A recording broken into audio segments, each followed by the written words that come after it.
Greetings from Seattle, Washington, in the great Pacific Northwest. I'm Jason Rigdon, and you are listening to the Podcast of Mystery, the show that always leaves you with more questions than answers, the podcast where I talk with extraordinary guests about the paranormal, the strange, and the unknown. On this episode, we will have the amazing visual artist, Mark Rogers. His work is absolutely mind-blowing. He does these mesmerizing paintings of aliens, wizards, and other strange things. Please check out his stuff on Instagram. He is at Mark Rogers Art. Seriously, while you're listening to this interview, check out his Instagram. This was a great conversation, and I was so happy to talk to Mark. I really, really admire his work. Also on this episode, we have Gary Arnold, a man who claims to be able to communicate with other worldly entities through his $5 Nokia track phone. But first, I've got this quick message. The Podcast of Mystery is an interview show. As the host of an interview show, I'm always looking for interesting guests. You can help me with this by suggesting guests and topics for future episodes. I'm looking for time travelers, alien abductees, conspiracy theorists, cryptozoologists, ghost hunters, psychics, star children, witches, wizards, shaman, sliders, vampires, and even other podcasters to be a guest on the Podcast of Mystery. Basically, I'm looking for suggestions for guests that want to talk about the strange, the unknown, and the paranormal. If you have any suggestions, please email podofmystery@gmail.com. And don't be afraid to suggest yourself. You can also send me any suggestions of episode topics. Once again, you can email your suggestions to podofmystery@gmail.com or visit podcastmystery.com for my contact info.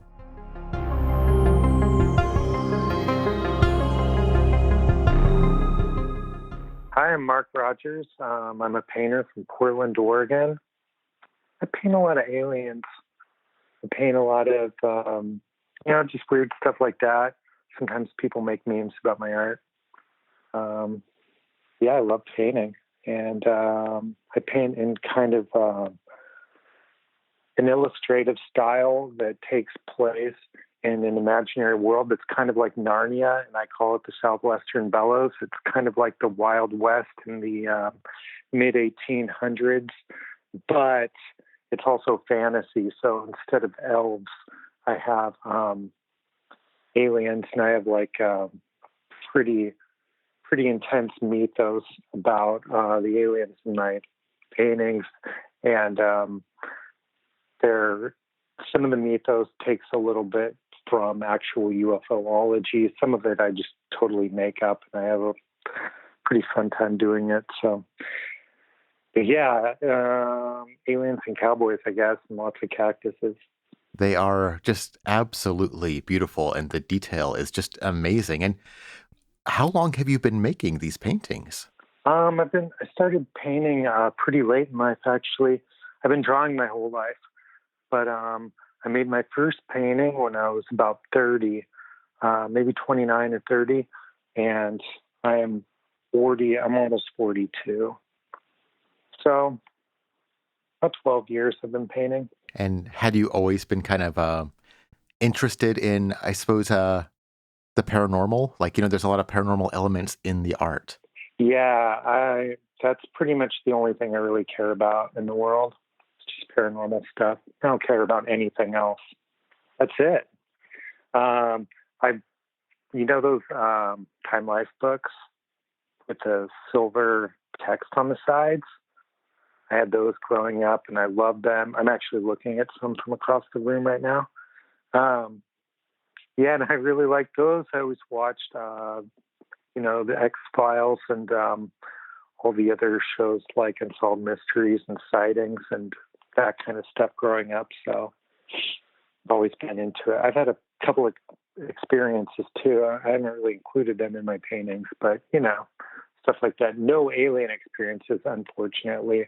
I had not been abducted or anything like that. And I'm totally stoked that I haven't been. That would suck. I don't suppose, would you be willing to share any of those paranormal experiences? Oh, sure thing. Yeah.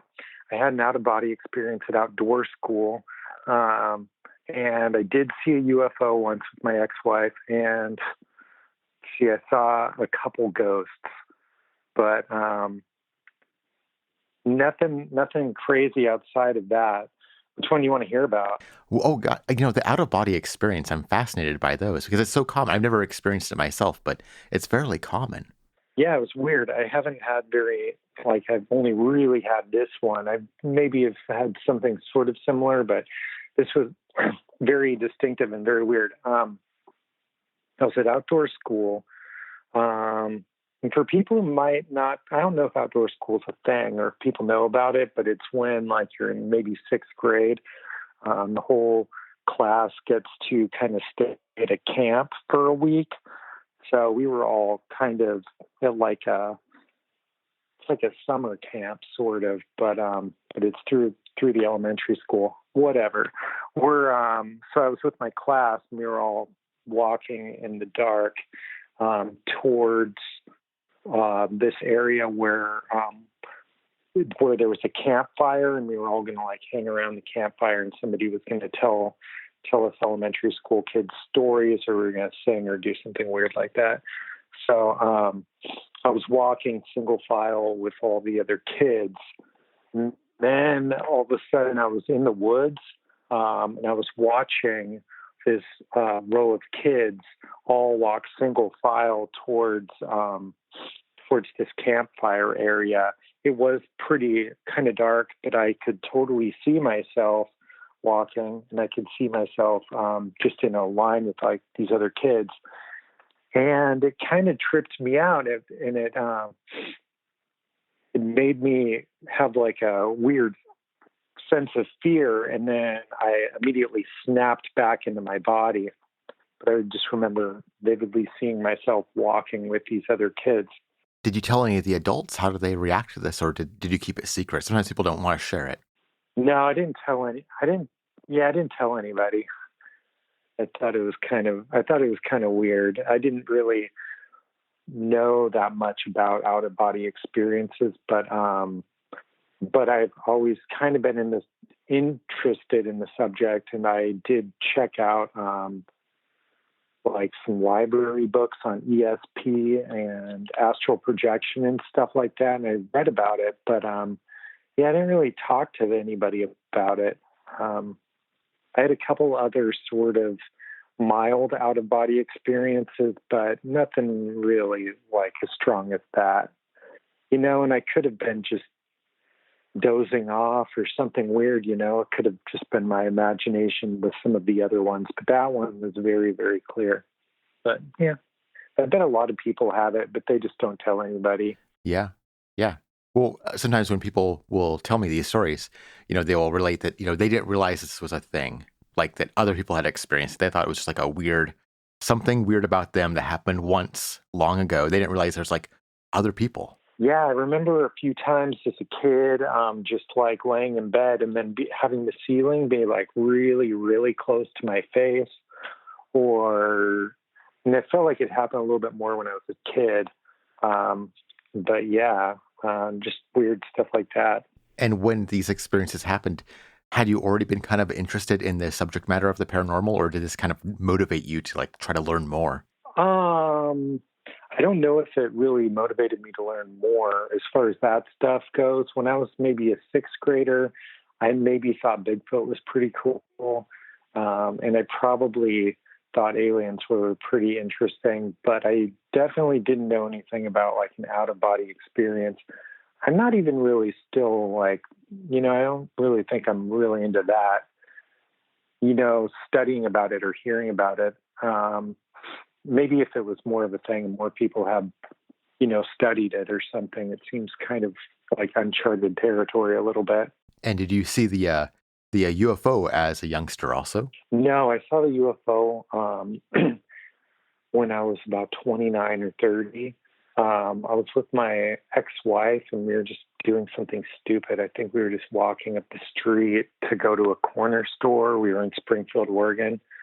It was 2009. And unfortunately, I did not get to see a super cool saucer-shaped UFO, or like a UFO where you would see like an alien peeking out and driving the vehicle. What I saw was more of like a glowing sort of fireballish kind of thing. It was definitely like oval shaped. It's about the size of a car, and it cruised just pretty darn low, like maybe the set like a little above the telephone poles, and it just was. We were just walking down the street, and it just kind of cruised by over the houses, pretty close to us. And we both just watched it go by, and it happened so fast, and neither one of us were really prepared to see anything like that. I don't think anybody really ever is. And we were just like, what? And then that's about it. I mean, there's nothing else you can really do. There's like, well, that happened.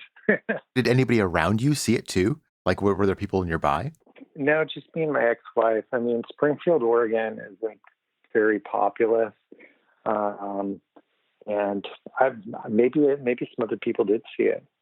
I don't know. I didn't really know my neighbors very well or anything like that. But yeah, we were just walking up the street and saw that, and we were both like, wow. And then we bought a telescope, and we never saw anything cool like that again.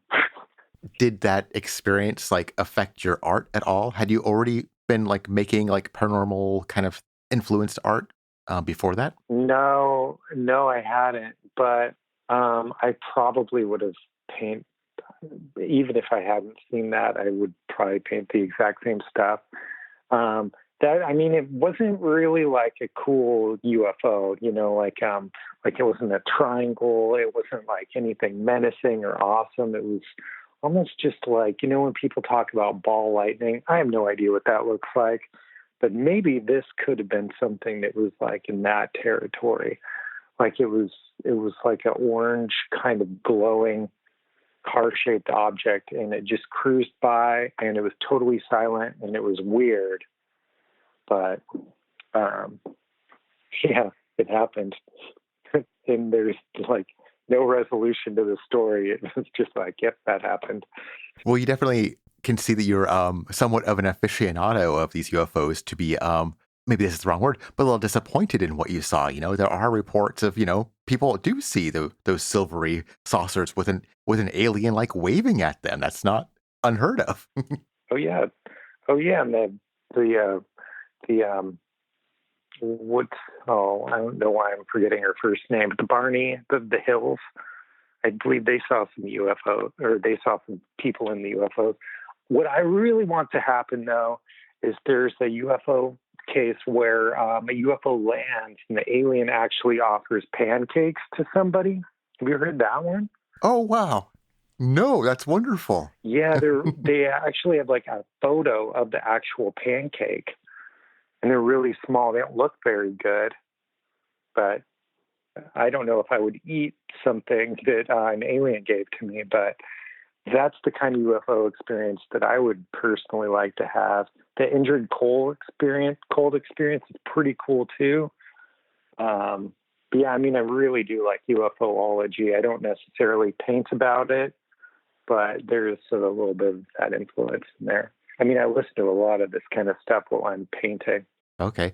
Have you thought about going to any of these places? I just learned about a place I believe called Cactus Ranch. It's kind of like, I think, in the border of Washington State and Oregon, where they apparently say it's like a UFO nexus, and you can kind of camp out there to see UFOs. I just heard about this, and I really want to go check it out. Where is it? I guess it's over by Mount Adams. I guess they believe that Mount Adams has some portals that UFOs come in and out of, and it's called Cactus Ranch. Yeah, we had a guest on, I think, our second episode who was talking about it. I really want to go check it out once all this kind of pandemic is over, among all the places I want to go to. I am writing that down. That sounds fun. Yeah, I'll send you the link. So going back to your art, one thing that really, I love your art so much, but what's really kind of striking about it is that it seems to kind of exist in a shared universe. Is that true? Am I getting that right? Like shared with our world or shared with its own world? Oh no, that the paintings, that they exist in a context amongst each other. Like I think you said that there's like a land. Yeah, they happen in a fantasy world called the Southwestern Bellows, and there are people that live there. It's kind of like Narnia. I have a map that I drew, like all fantasy worlds. They need their maps. I like maps. I read a lot of fantasy novels because I'm a nerd. I like that kind of stuff. And there's like aliens and wizards.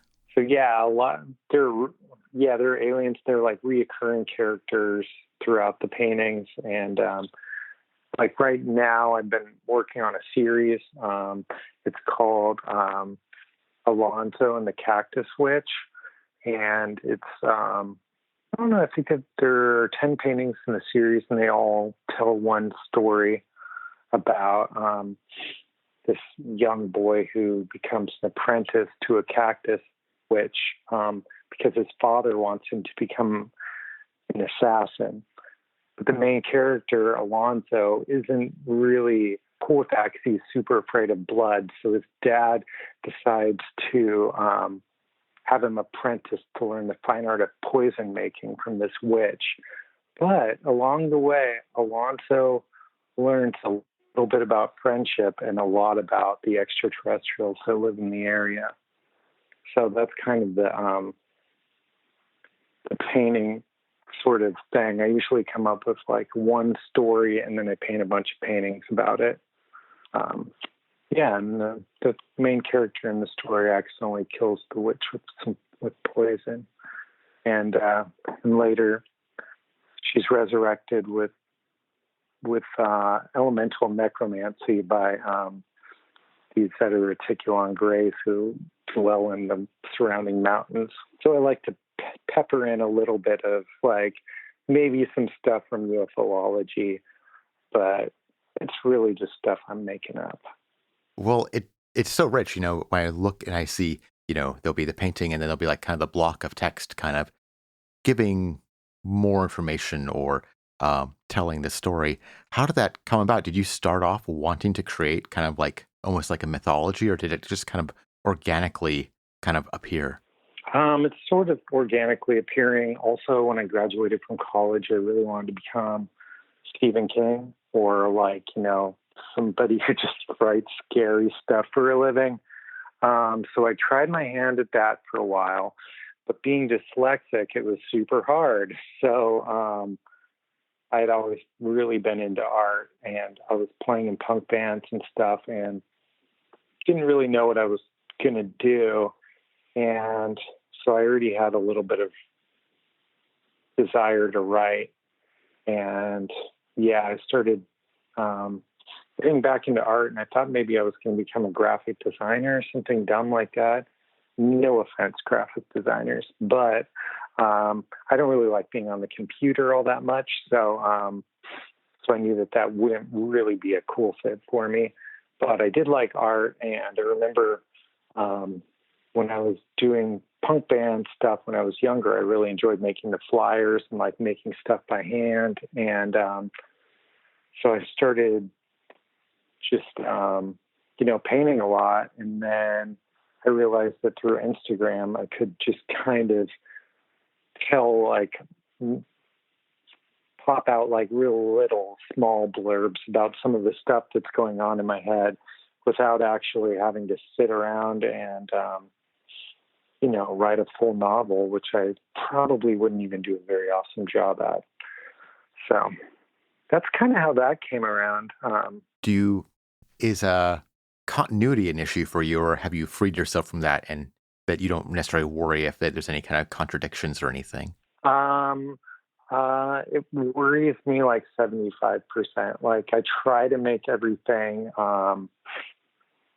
That's actually something that's kind of tricky with art. But yeah, I would say that I'm 75%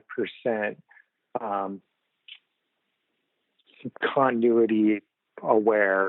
Sometimes maybe some of the early stuff, maybe not, but for the most part, everything kind of fits into place. But with doing narrative art, sometimes in some stories, there are scenes that are boring looking.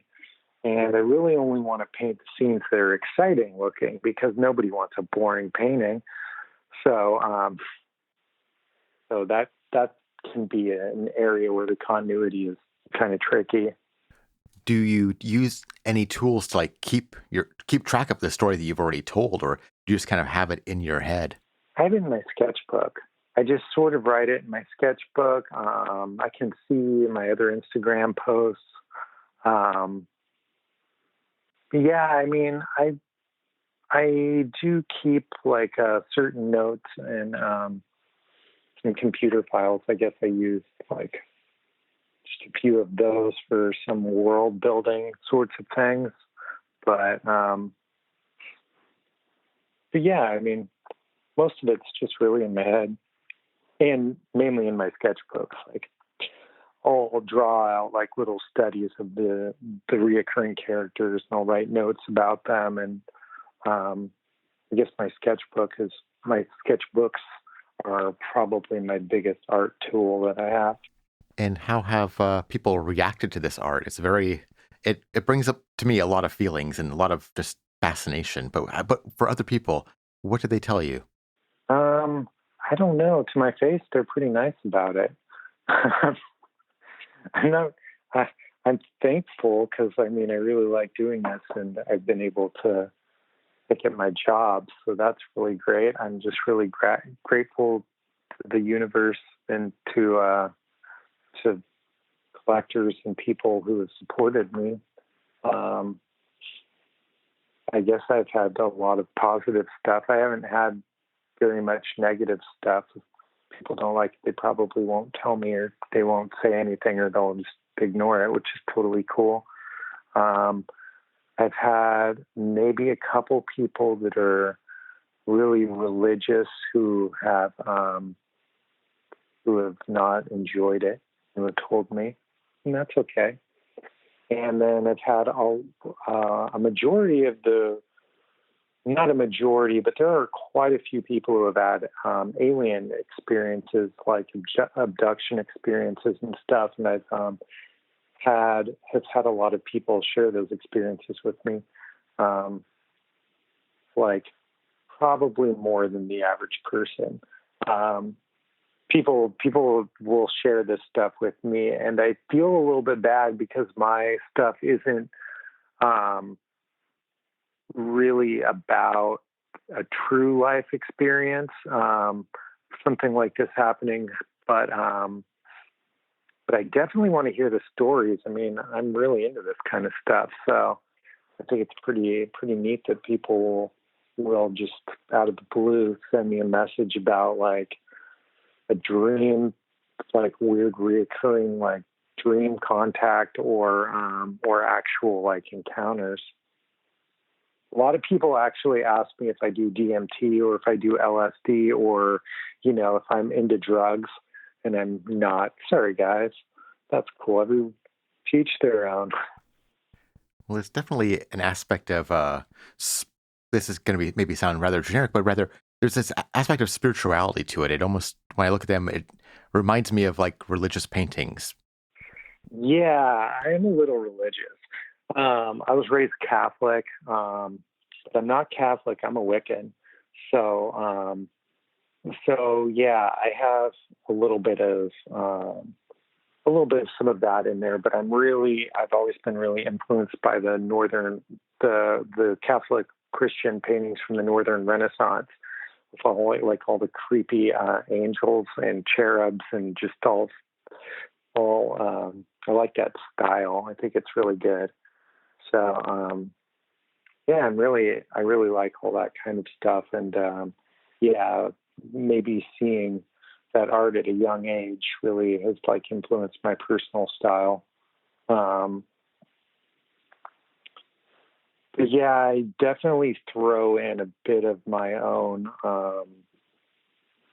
spirituality, I guess, in my paintings. And, I paint probably like 6 hours a day, and it's almost like a religious practice when you're doing it. I mean, you're just sitting there working on something like that. It's, I don't know, that in itself is its own practice. And there's a lot to think about while you're just sitting there painting. It's like on something, and they're pretty meticulous. So yeah. I like to include some of that stuff. Your paintings have so much detail that almost as a practice, you could just look at the paintings and just examine the items and look at the story. And I feel like there's something, I'm almost at a loss to words to describe kind of my experience with it, but it does feel like it's some kind of experience that is, maybe this is what art is supposed to be, or maybe this is something that is, kind of transcends it. I don't know. Maybe I'm rambling. Does that make any sense to you that like you can experience a piece of art and it would become almost like a spiritual experience? Yeah, I mean, I definitely have a spiritual experience when I look at art. I really enjoy going to, well, you're in Seattle, right? Yes. Yeah. Right here in Seattle.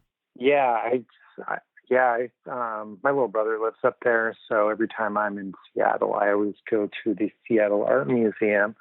I put on my headphones, I listen to some doom metal, and I go and I look at the really old 500-year-old paintings. I definitely feel like I'm having sort of a mystical experience while I'm doing that.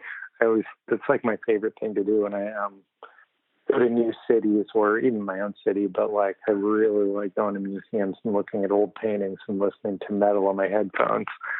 It's definitely something that makes me happy and moves me. So you're in, like me, in the Pacific Northwest, but these paintings are kind of set in kind of a southwestern kind of deserty kind of feel. Was there any reason why you chose to set it there? Yeah, definitely. There are a couple different reasons. One is exactly because I have lived in the Pacific Northwest my whole life. So these are like another world. And by painting like saguaro cactuses and stuff like that, it's like I'm going someplace different that isn't what I see on a day-to-day basis. There are parts in my sort of Narnia-ish world that do have a similar climate to Portland and Seattle and Northwest style, but I haven't had as many stories there. One of the other reasons why I paint down there is because of Roswell, to tie in a little bit of real life stuff. You know, people always pair aliens in the desert and cactuses and stuff like that together. And then the other reason is because my biological father lives in Palm Springs. So I end up going down there and visiting him like maybe once a year. So I do go down to the desert, and then my mom's family and my biological dad's family are from Phoenix, and I have family in Tucson also. So whenever I was a kid, I would go down there a lot. So it just kind of reminds me of going to a different place. You have to get on an airplane to go those places. You have to fly to get there. Aliens have to get in their UFO and fly to places too. So I don't know. I guess those are why I'm making that sort of association, going to those places. I really hate the heat, to be real honest. Like, I would not want to be in one of my paintings unless I had air conditioning. So I hate snakes. I'm really pale. I would get sunburned super bad. Cactuses are really pokey. I don't know. What if you could go into your kind of the fantasy world you've created? Would you like to visit that world? Yeah, that's what I was saying. I don't know if I'd be super comfortable. I also have never painted shorts on a character. I don't know if I ever will. And you'd think that they would wear shorts. Most of the time they're wearing long sleeves and they're pretty comfy, especially the aliens. They all wear like these really thick looking robes. But I guess I'm not taking into account the fact that it's probably like 100 degrees in every single painting. I do sort of have like a meditation practice. Well, I mean, I do. I don't sort of. I have a meditation practice where I go into that world, and that's kind of where I come up with some of my ideas. So I guess I visit pretty often. It also kind of feels like it's like sort of in the past, it feels like maybe in frontier times. Yeah, it's in the early 1800s or mid 1800s in the West, in the western half of the United States.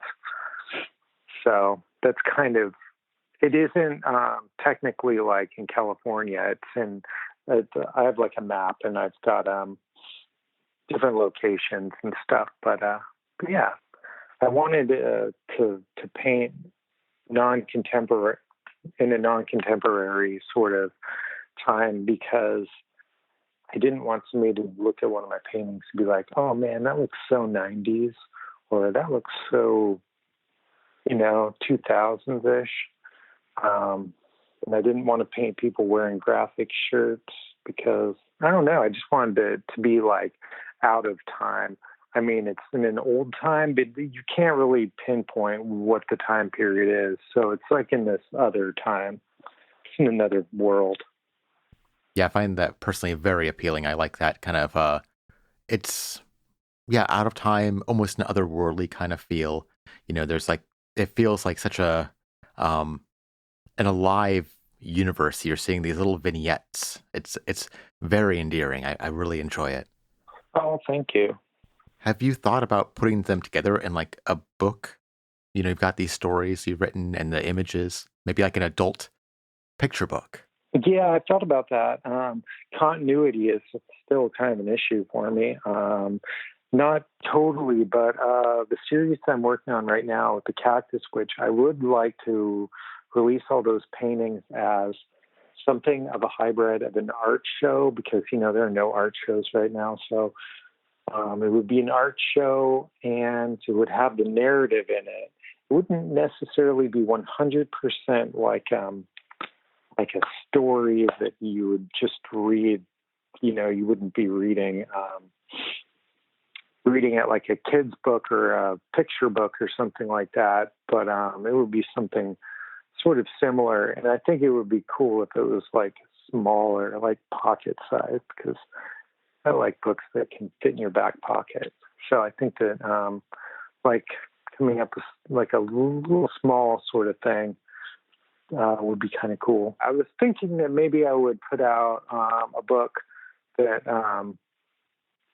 just like a traditional art book too one day with maybe like a little story next to each painting or like a little blurb there right next to each painting.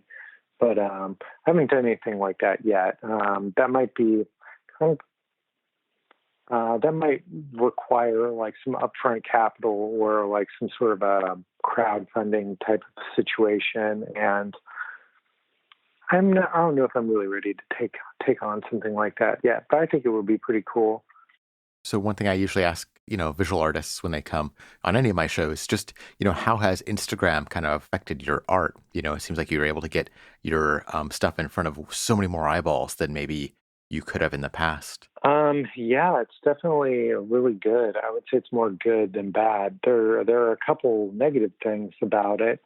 The pressure to be posting pretty often and to be it's kind of like it's kind of a big part of my job, and for better or for worse. But without Instagram, I wouldn't be being able to do this full time. Probably, it really puts being an artist, the power of being an artist, into your own hands, and you don't really have to rely so heavily on like a gallery to sell your work for you. You now have the power to sell the art yourself, which I think is better because there are a lot of really great galleries and really great gallery owners out there, but they usually will be representing a very large group of artists. And if somebody calls and they're like, "Hey, I want to know about such and such painting," they're going to be over. The gallery owners are going to have this coming at them from all different sides, and then they're going to have to contact the artist, and it gets pretty confusing. And collectors with like Instagram and stuff like that, collectors can just go right to the source. They can ask me a question directly.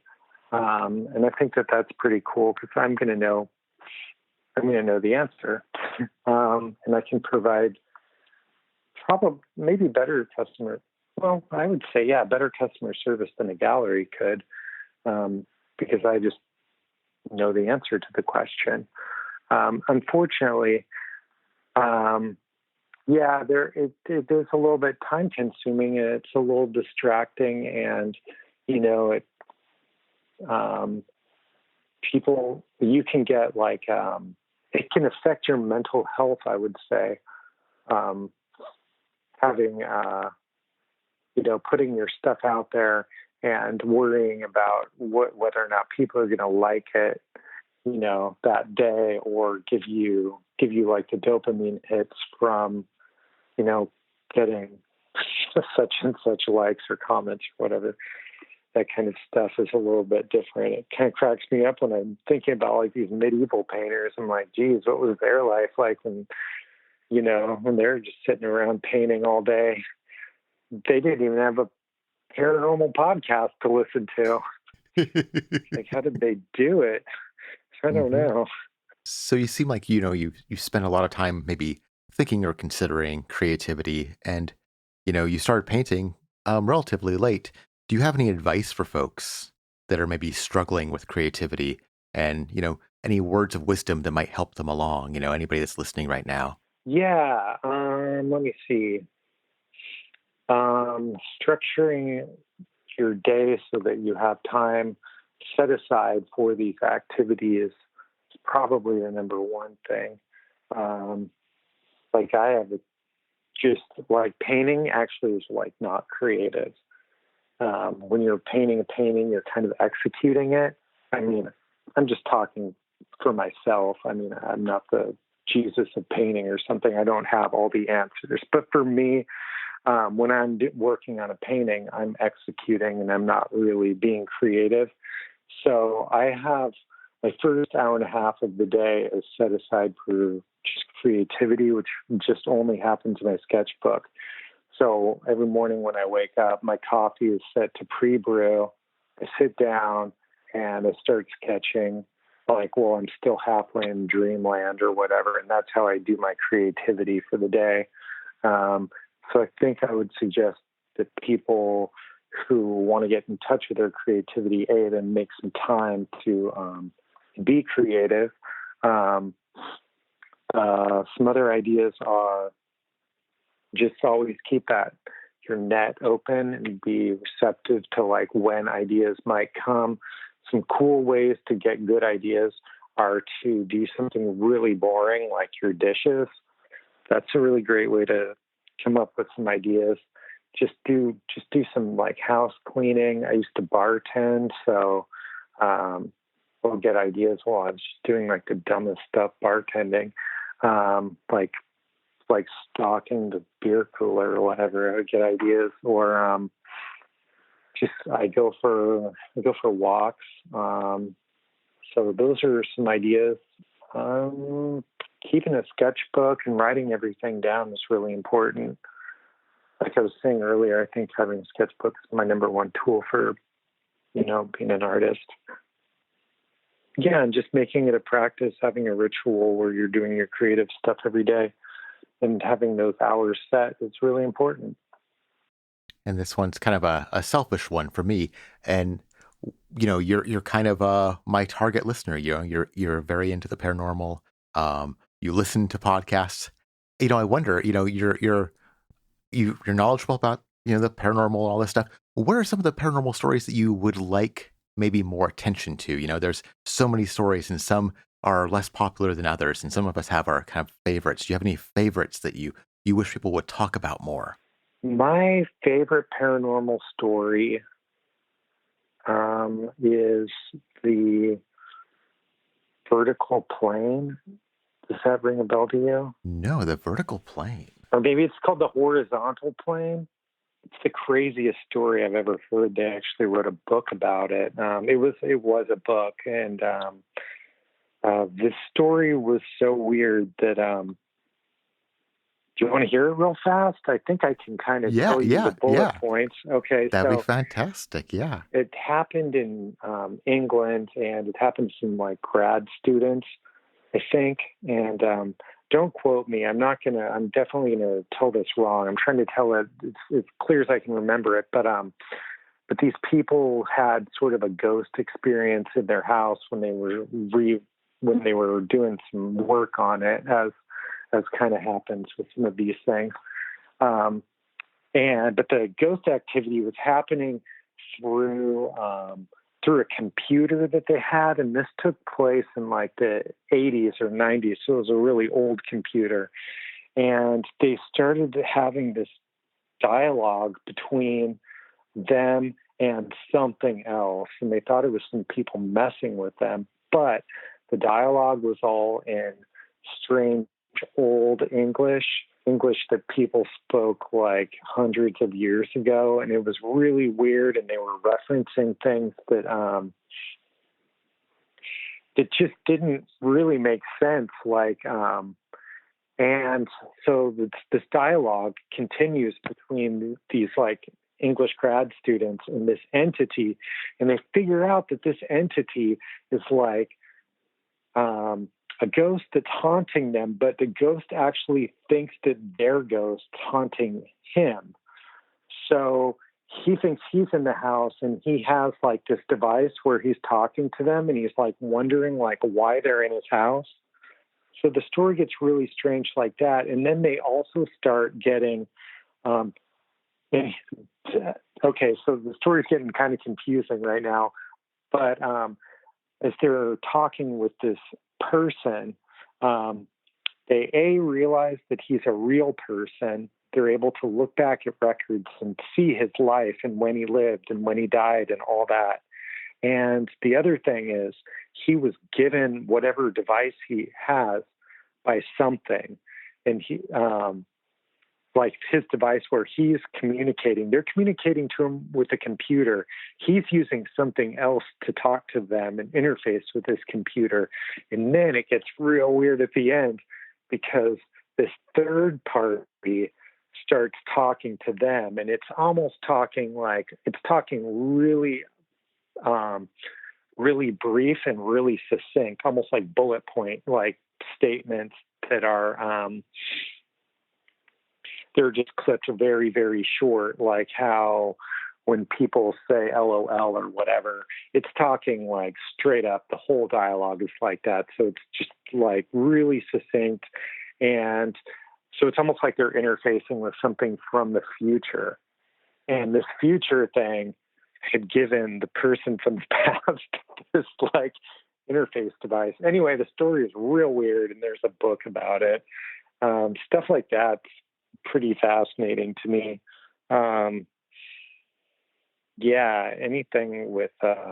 Anything that's kind of strange, I guess, for being a paranormal listener, like some of the stories that people have heard so many times, like Roswell and stuff like that, don't necessarily appeal to me, or like just because I've heard it before. I mean, they're still great stories, but just real bizarre events, and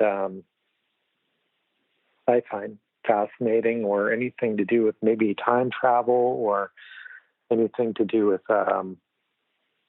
actual communications from aliens. It's pretty fascinating to me. But I think those are pretty cool. Yeah, that was a fascinating story. I'm gonna have to find that book. That sounds. I'm very intrigued with that. So thank you for sharing that. That's a good find there. Thank you so much for your time today. I really appreciate it. And the art. Thank you so much for putting this art into the world. If people want to learn more about you and your art, where should they go? I have my website is markrogers.art.com, and my Instagram handle is markrogers.art. Hey, thanks so much for having me. I really appreciate it. I had a fun time talking with you. Yeah, thank you. Thank you so much for coming on.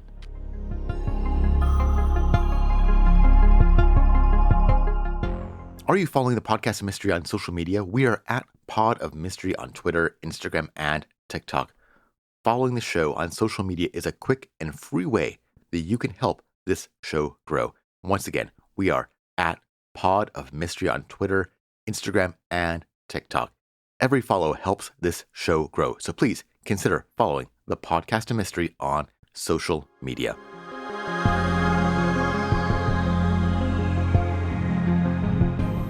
My name's Gary Arnold. I live in southeastern Pennsylvania, just outside Philly. I work in academia at a local university and have for the last decade. I teach writing in an academic support role. So that's pretty much I'm married over 20 years, happily married, 2 teenage kids, valedictorian for a son, and he's going to the University of Delaware. So it's just, I'm pretty much a regular life until 2017 in December when something strange really happened, and it's been ongoing ever since. What was that strange event? Yeah, it was right after the college students went home for winter break, and I'm still here. We're wrapping up, tidying up, loose ends before our break. And what I usually do for lunchtime, I go over to the university library, the top floor, and it's just a habit because that's a place to go to have lunch where the students won't, interfere with my lunch, and it gives me a little me time to do some free reading. Well, this time I was over there, and I was going to do some free reading. The spirit of the holidays, pun intended, I guess. Charles Dickens' A Christmas Carol. Which, of course, everybody's familiar with the story. It's television, movies, and stuff over the years. But the actual short story by Charles Dickens, it's just it's great. It's classic, and I was like, oh, I want to read this. So I sat down getting ready to read this, and no one else is in the library. As I said, the students had already gone home. The staff on the lowest floor, nobody was up on the top floor of the library. And I got this really strange, intensely annoying ear-ringing sound in only my right ear. And that sound had a coded component to it, a really high-frequency coded component. I thought, my, I had never experienced any kind of ear ringing like that. I've had the common ear ringing that can happen at any ear, but this was so different. And I thought for a moment, a thought popped into my head. Wow, I have this old school track phone in my pocket, and it has a digital recorder, a voice recorder on it as a feature. And I thought, I wonder if I can record this really extremely annoying frequency. And so I pushed record, and then I expected when I played it back, there'd be some kind of squelch or something, some kind of strange noise. But instead, there was this whisper. And I was like, oh, how strange is that? And so I turned the volume up, and the whisper said my name. Okay, now Mr. Arnold. So I thought, okay, this is weird, and I thought somebody must be, goofing on me. Somebody's playing a prank. So I thought maybe there's some kind of like radio frequency or something. Somebody's doing something, but no one else was there. So it mystified me. But again, I scratched it up to there has to be a prosaic reason. So I left that day, but my curiosity got the best of me. So when I returned at the same time, the lunch break, the ear ringing started again. I wasn't seated. I wasn't reading anything at that point. But this time, when it happened, I pushed record and I asked the question. I said, is anyone here? Now, upon playback, there's this strange voice that says, yes, people. And so I'm looking around, and I really started to think something is not right here. There's nobody here. I can't figure out how somebody could be doing this as a joke. And so I went home, and I was concerned enough to tell my wife and say, hey, something strange is happening. And I'm trying to get to the bottom of it because I like to solve any mystery. And so I went to see the family doctor. I was concerned that perhaps it was the onset of some kind of dementia, paranoia, schizophrenia, whatever. So I talked to the family doctor, and he decided we're going to go after to get the insurance to pay for it, audio hallucinations, even though I wasn't hearing voices and never had heard voices in my head, just this strange signal that it started. So we went, and I had a detailed MRI, all right, contrast MRI, and I had a comprehensive full panel blood work. I had the met with a psychiatrist, just all the whole gamut to try to eliminate any organic reason, whether it's a brain tumor or whether it's some kind of, emotional issue. The strange thing is I've never been healthier. All right. So, I mean, like perfect weight, perfect respiration, no mental problems, no history of anything. And the recordings continued every day. And so I was just like, so I kind of just started to look forward to these interactions, and I shared them with my family doctor so he could hear. You would have the voice come on and say, "Get the blood work." And the weirdest thing, if you ask a question, 9 times out of 10, these ethereal entities, upon playback, you will hear them answer my question before I ask it. Right? So it's like, and it became personal where they say my name, the name of my family members, the nicknames of my siblings. So a conversation started through these EVPs, right? That's what they're Class A EVPs. Conversation with, believe me, it's crazy, and it's mind-boggling, it's mind-blowing. It is on the level that I can't even describe as something so outlandish, and yet now going on 3.5 years and almost daily communications with these beings. And I've learned a whole bunch about their realm. The crucial moment was when I asked back in the first 8 months. I said, "Am I tethered to this university place to interact with you?" And they said, "No, you can invite us. We watch you. We will come with you wherever you want to go. We can interact with you on the street, in the mall, in the van, in my car, everywhere." So that I was no longer tethered to the university. So then I could do this, and it wasn't lunch break specific. Anytime they want to talk, they want to communicate, I'll get this extremely annoying ear ringing in only my right ear. And believe me, I've been to the ear, nose, and throat specialist, the ENT, to have my hearing tested. For whatever strange reason, my hearing in my right ear is exceptional. I'm just they're like, but there's no reason that I'm able nobody can find a prosaic reason why this is happening. So I'm willing to share all my medical records, everything I've said, to vouch, to say, hey, this is authentic and it's out there. I mean, these beings will talk about everything. And I want to say that they're mischievous. They have a strange, bizarre sense of humor.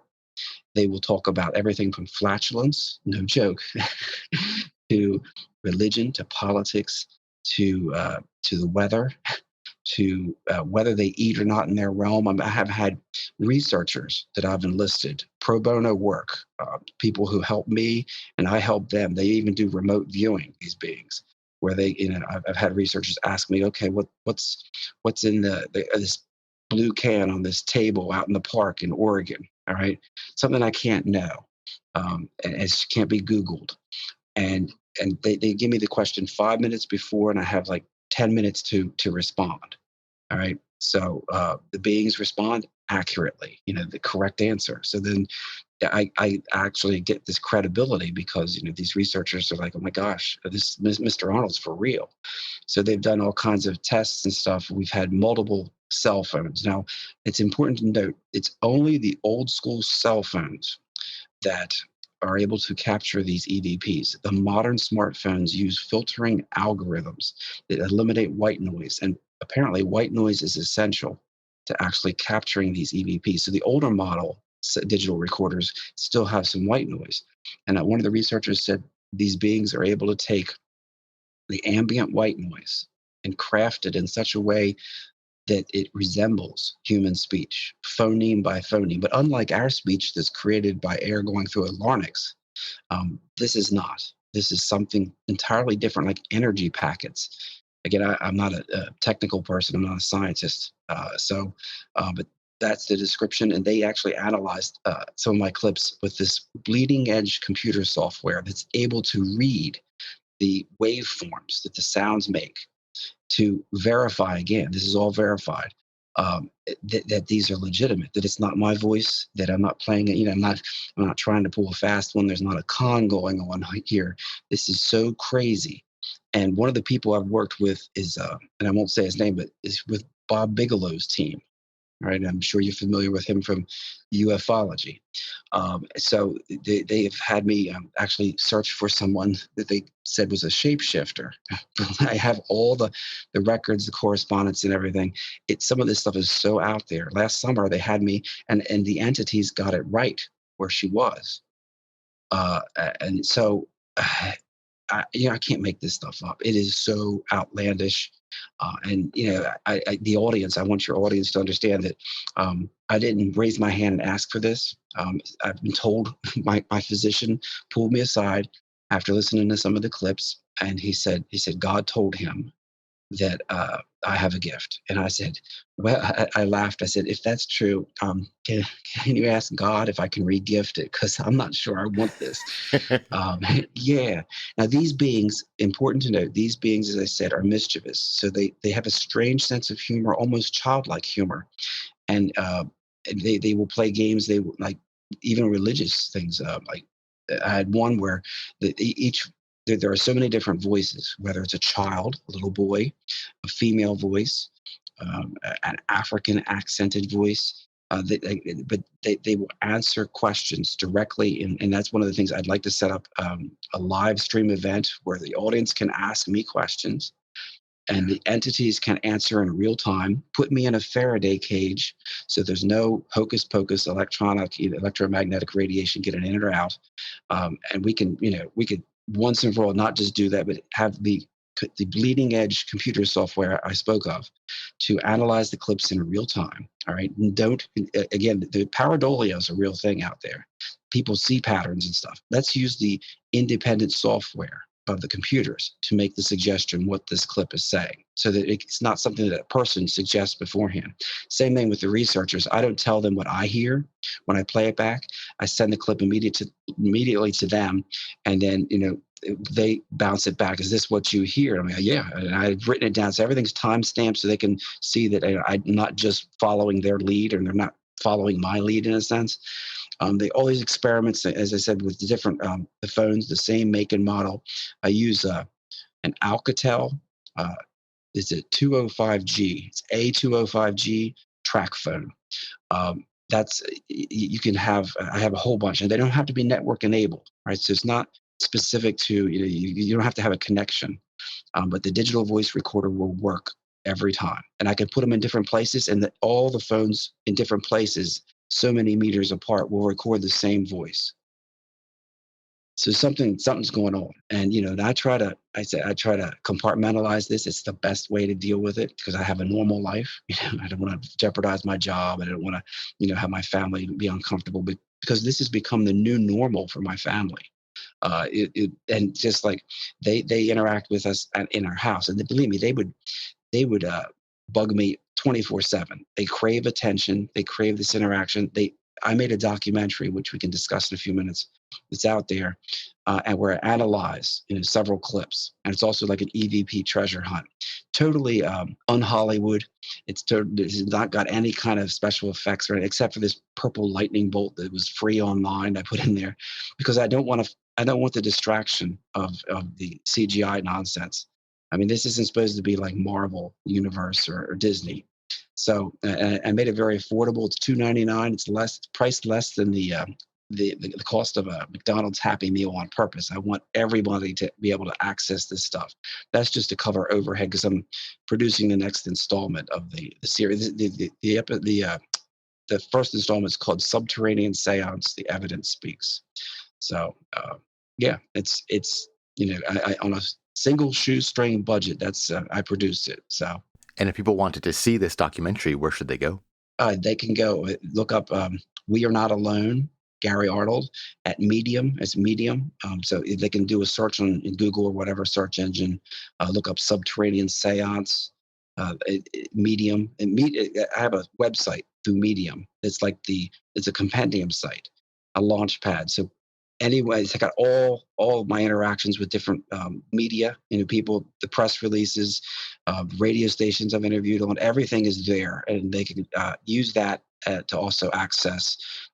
It's on Gumroad, the actual documentary. Like I said, it's priced really low, $2.99. I'm not making a profit here, just it's like out of pocket stuff. But I'm working on the second installment. And again, this is like it's so out there. Everything that I'm saying is so crazy. Like when you have, when I was referring to flatulence earlier, I had what I call a session with these beings, and believe me, they're invisible entities, but they got a sense of humor. So I had some lunch before I had this session, and I was a bit gassy. So I ripped one, I farted, and you have the being come on, and it sounds feminine. All right, the being says he let a stinker loud and clear. You can't make this nonsense up. So, I mean, I've had, like I said, I've had this stuff. And again, I can share these clips outside of here with you. You can be like, oh my gosh, this is the real deal. And, I'm all for transparency and full disclosure and being it, because I want my data to be peer reviewed. I have some of these scientists that I'm working with, they're going to go on record. All right, shortly on record saying that this phenomenon specifically to me, in reference to me, is legit, and they're trying to figure out what does it all mean, because these beings claim, in their own words, they claim loudly to be alien, and they claim to be otherworldly. Because I've asked before, are you a ghost? Are you, no, they're alien. They're otherworldly, and I said, what does that mean? And they in their realm, as I said, they don't eat. All right, and they don't have bodies like we do. And I call them ethereal entities. That's just the idea of they seem to be watching all of us all the time from what they've said. Now and some of the, like I said, some of the more mischievous ones will say things that are obviously to push my buttons. I mean, I've had times when I've yeah, because like one, I was raised in a Christian household, so one of the voices it comes on, and like I was out loud talking about the Bible and stuff. This ear ringing happens, and then a voice comes on before when I play it back, because I actually decided to record it, and the being says, Jesus, like, who the heck is that? Like it was funny, but some people in my circle, they're like, that's demonic.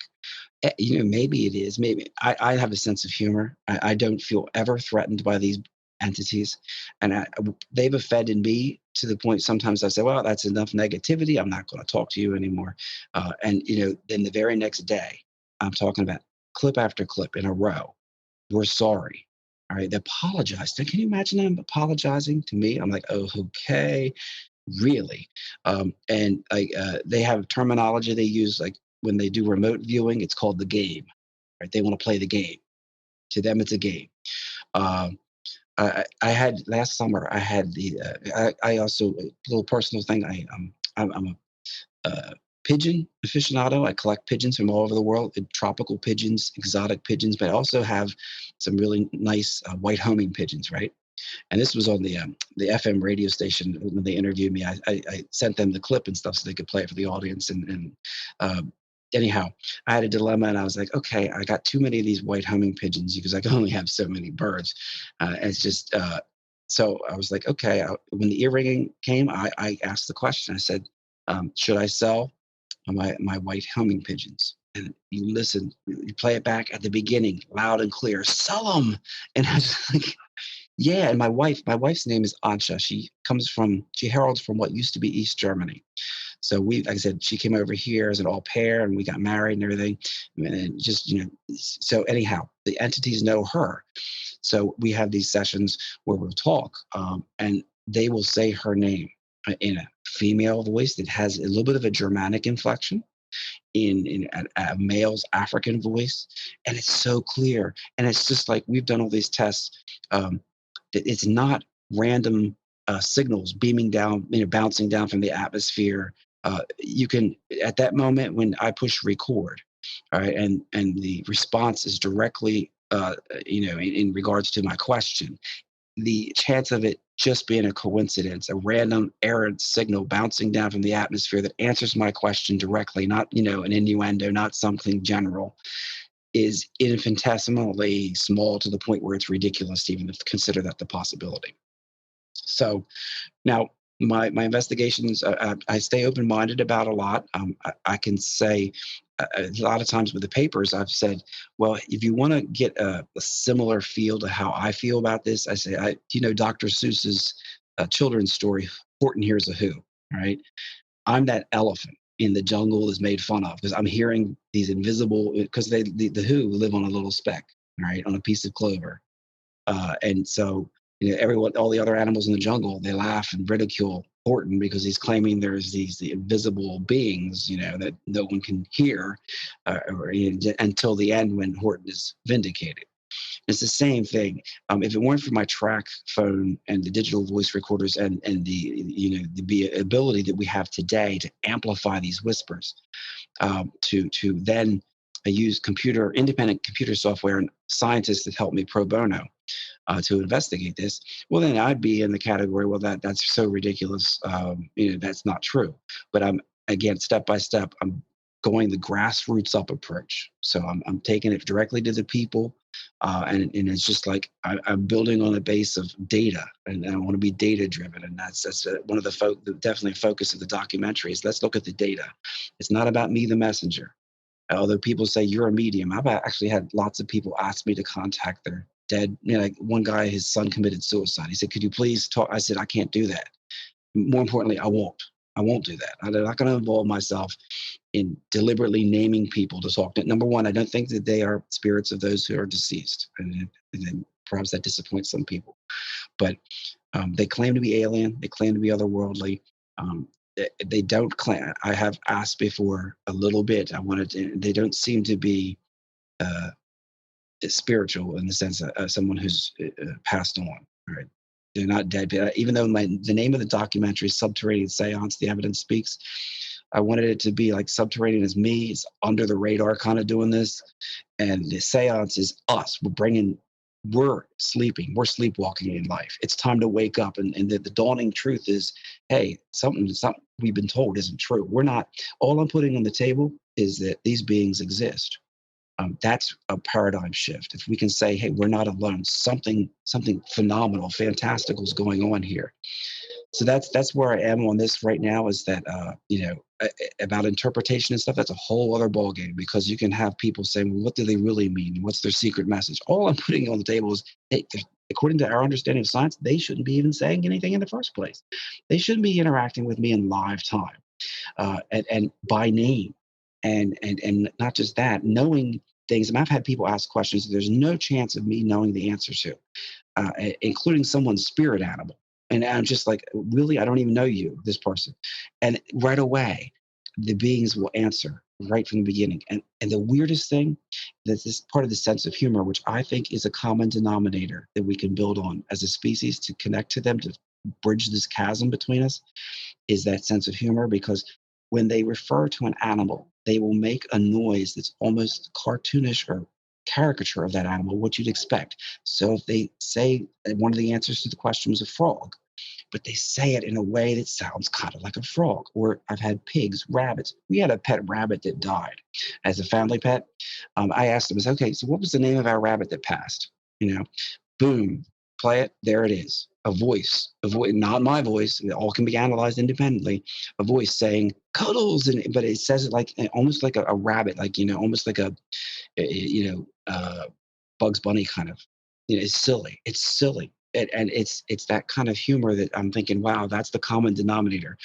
So I have offended them as much as I've been offended before, and they've apologized. I've offended them, and I've had them say, I'm angry. All right. That, we're angry, things like that.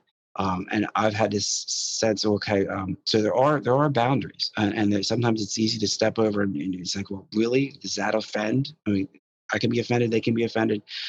It again, I just shake my head with disbelief. I've never been able to come to grips with. Sometimes I'm like, I wake up, I'm thinking, am I in a coma? Is this like some kind of hellish dream I'm in ever for the last 3 and whatever, that perception of it? Because before that, sure, I believed in God and the angels in kind of an abstract way. All right, I was raised Christian, as I said, but very independent. I don't go to church or anything like that.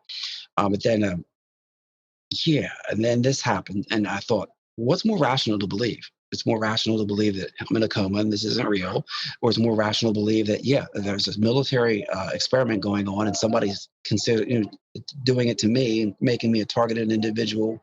Because you read about things in the news about the Cubans and where they've been targeted perhaps with microwaves or something to make them have hallucinations and to have maybe brain damage. And it was in 2016 that came out. I think it's been in the news more recently. They think that someone's been doing it again in this country now. They don't know who. Somebody in DC, if you look at the recent news. But all that aside, so I got to the point where I'm like, well, yeah, those perhaps are just as legitimate explanations. But yeah, my medical records and stuff, that I don't have any brain damage. All right, there's not an alien implant either. I mean, sorry to disappoint some people. They're like, oh, it's just I have to deal with. You ever heard Occam's razor? All right, the least cumbersome explanation is the one that's most likely correct in life. Because when you have to keep making qualifications, and the more exotic it has to be, the less likely it's true. And that's called Occam's razor. The same thing here. I've been trying to. I want this disproven. I want this to be something prosaic. I believe me, but it doesn't seem to be. Step by step, year after year, day after day, these entities interact with me. I'm becoming more and more convinced, as much as it's a disturbing truth, because we don't know. We don't know if it's an adversarial relationship they have with their species. Have they been whispering in the ears of people, our leaders throughout history, to cause us to make decisions that perhaps are detrimental to the future? Or maybe we're playing, into their game where that's what they want. Again, it's frightening to think about, but I'm convinced that the interactions, what I have, will withstand full spectrum, all right, scientific scrutiny of any degree. That there's no way, our understanding of science, there's no way to account for what's going on. That I've been able to record these that, again, can be analyzed forensically, like a fingerprint. The digital waveforms that an independent computer can analyze to show this is real. That's where I am. So I'm just and I'm sharing this message with all the world, saying, hey, this is some crazy stuff. What we've been told isn't true. And the paradigm of being alone in the universe is about to shift. So what do you think was their motivation in making contact with you? I think because I'm open-minded. I think from my interactions, and believe me, I have well over 1,000 clips now. They crave recognition. I asked them, I said, do you want me to make this documentary? And immediately there's the clip. All right. At the beginning of the clip, we're down with it. Now they try to be hip. All right. It's a little bit 70s, just like he let a stinker. These, sometimes the expressions seem like antiquated to me. So you're down with it. You're down with this documentary. Oh yes. That's where the emphasis. Oh yes. And I'm just like, wow. Okay. I'll do it. So what do I believe? I believe that I think some kind of disclosure is going to happen. I think our government's known for a long time. I think they chose, and I'm not special, but they've said, and I think it's a manipulation. They say, you're our favorite. I actually have a clip where I'm saying, why are you dealing with me? And the being says, you're our favorite. And I'm like, so what is that? And afterwards, I got offended. I said, so what does that mean? I'm a pet? I'm a pawn. I mean, what are you really getting? I said, I consider that a manipulation. And afterwards, oh, we're sorry. We're sorry. And I'm just like, So I really feel like what they want, number one, just like in Horton Hears a Who, they want to be recognized as existing, whether they're ultra terrestrials. Ultimately, we say extraterrestrial or alien.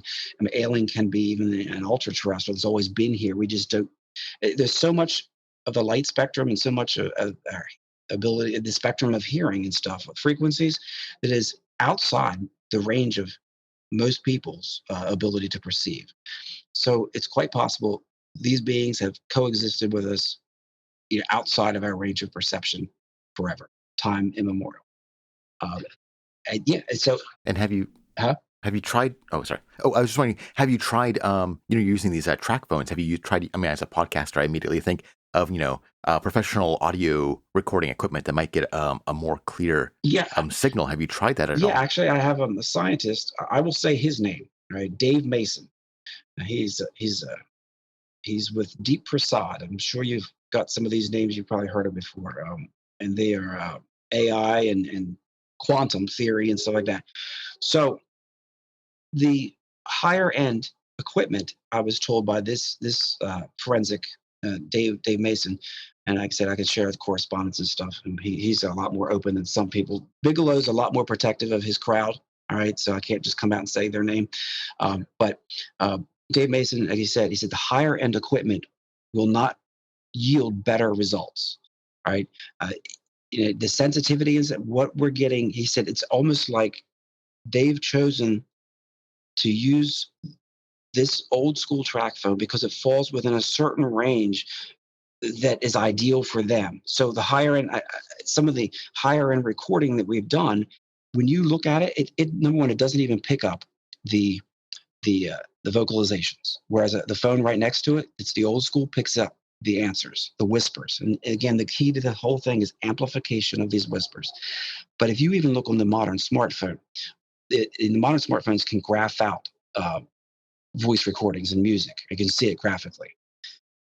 If I send a clip of this to your smartphone, you will not see when the being speaks. All right. Yes, you'll still be able to hear it only because of the clip itself, because it wasn't recorded by that phone.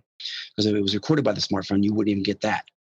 But it won't show graphically. And that was one of the things one of the investigators said, this is really weird that the computers and stuff can analyze it. But what the smartphones, when they look at the graphic display, all right, analytical display of the frequencies of regular speech, before I ask the question where you can hear the whisper, it will not show in the graphics of the smartphone. I'm not a technical person. I don't understand all that, but I was told by Dave Mason that no, higher end equipment is not going to yield better results.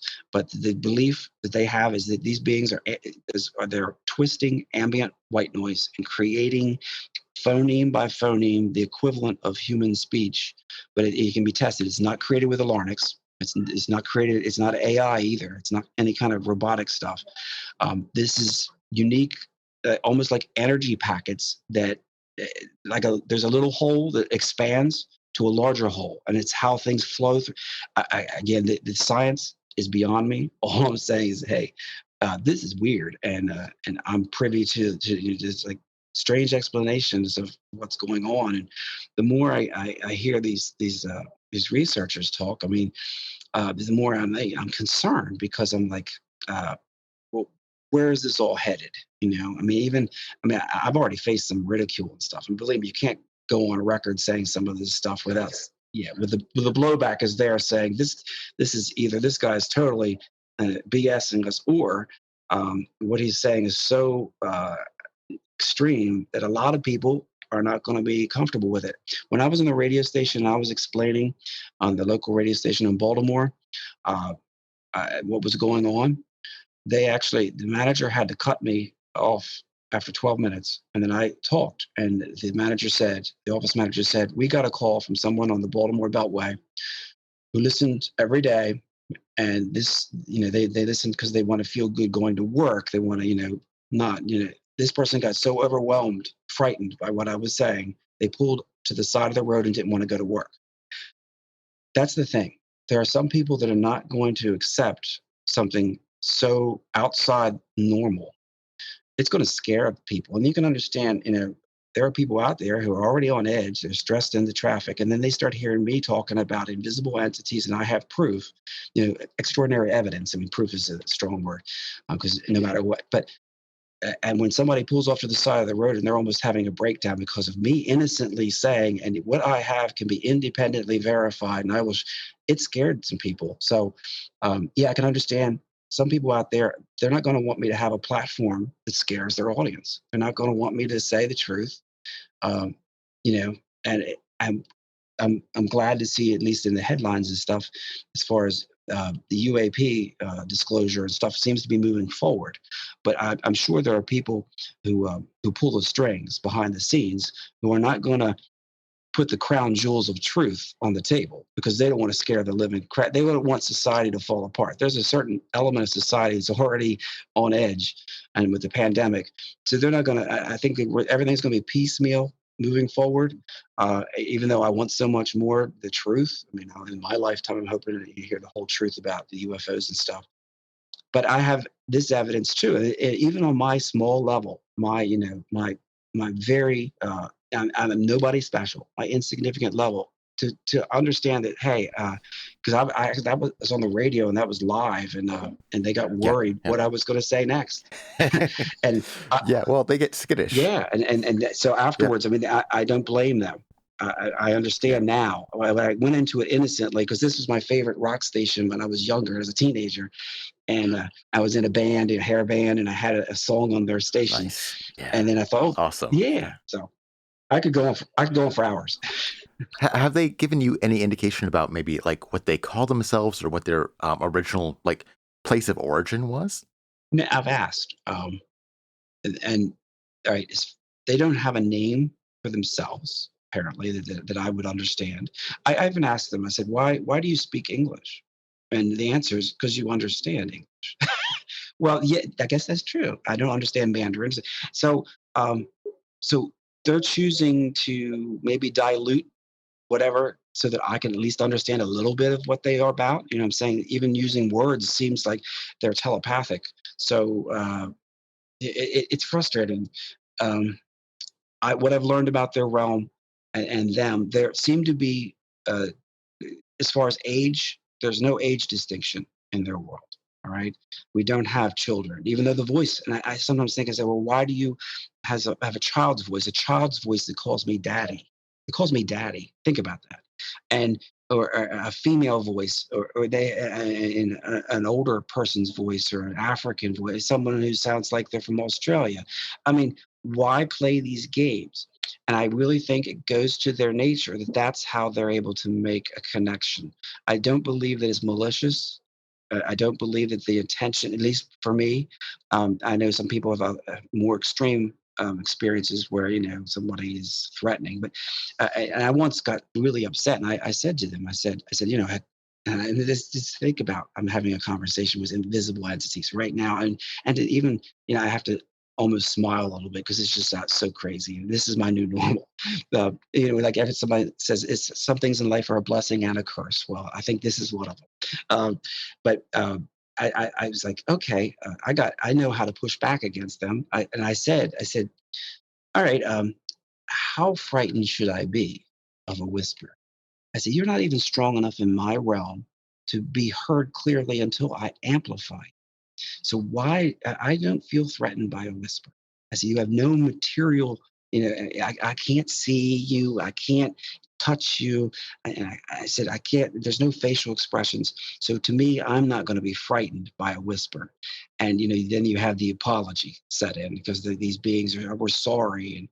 And, they always say, you're our favorite. And I'm like, again, that's a manipulation. That's how I feel. And I say, you really, are you that transparent and that I can see through this, that you're saying this stuff? But what's the real purpose behind it? And that's the thing. Because during the pandemic last year, my family, the local school where my kids go to school, they were handing out free food, right? For the school students. And I'm like, okay, so I was waiting in line with the other vehicles, and the ear ringing starts while my kids are in the van with me, right?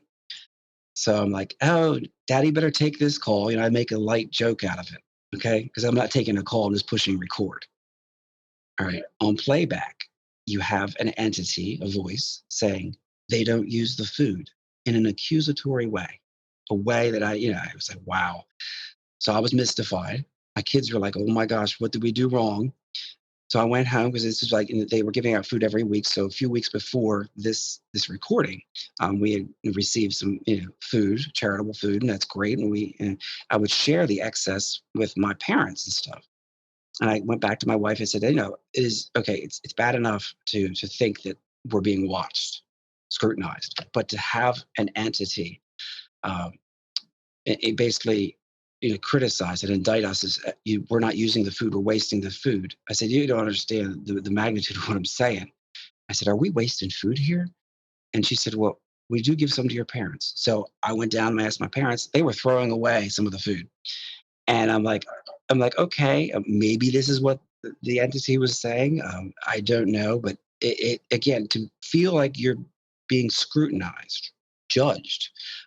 You start to think of the biblical ramifications of angels watching us. They're going to report to God. Kind of, that idea that nothing goes without being known, because there's like we're being recorded, or at least everything we do, every deed, every misdeed is being yeah, recorded so they can be reported.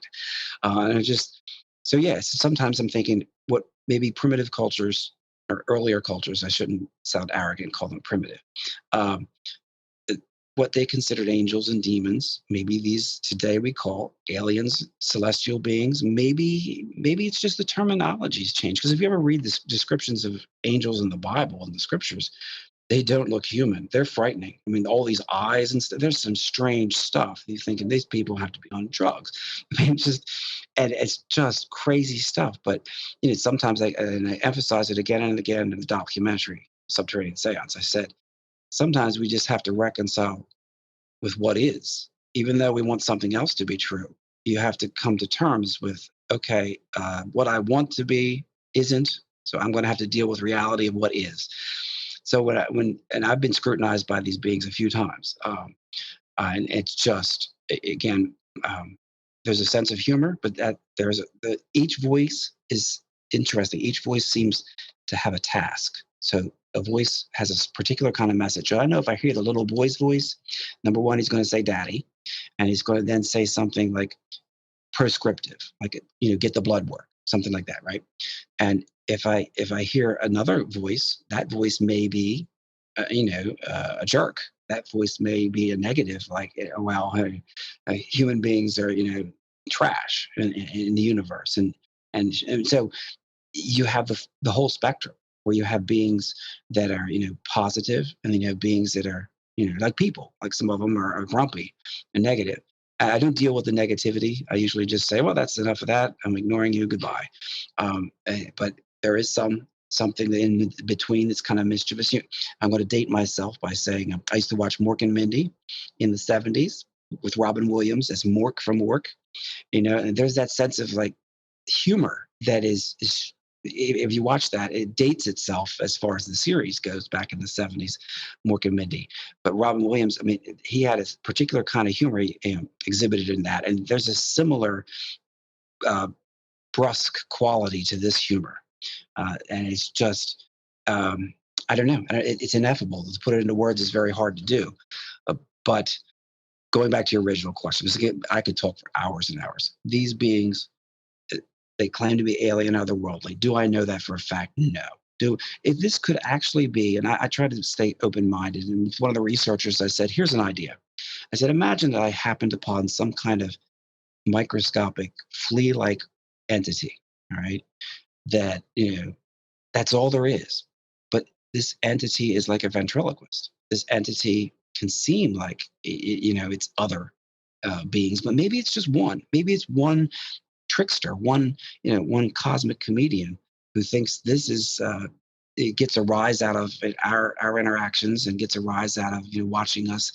Um, I said that's not beyond my thinking either. I said now again going back to Occam's razor, the least cumbersome uh, uh, reason for something a lot of times can be the rational way to go. When you have to complicate things and make it exotic and make it cumbersome, so there's so many different if, ands, buts, then it's unlikely that's the truth. Because just sometimes like weather forecasters and how they routinely predict snowstorms and stuff, and they give a range, right, of how many inches of snow you're going to get.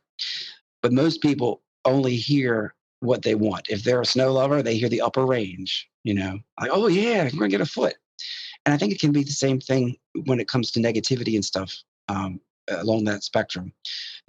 I was raised a certain way. I have a cultural filter in place. I'm aware of that bias that I already come to the table with, believing that there are angelic beings. So maybe this is how, in a way, they, whatever it is able to interact with me. And that again, that is, I'm self-aware enough to say, hey, I could be way off the mark here. This could be something totally different. All I'm trying to put on the table again is that There are voices that seem interactive, that know me and my family, my friends by name, that are able to do remote viewing. I can have other people vouch for that, that this is a genuine phenomenon that can be uh, graphed out and analyzed forensically by computer software independent of people and the power of suggestion. And then you can have the truth, the naked truth for what it's worth, sitting there and say, well, what is that? Again, they claim to be alien and otherworldly. They claim to be watching all of us all the time. And whether we're entertainment or what, again, I don't know.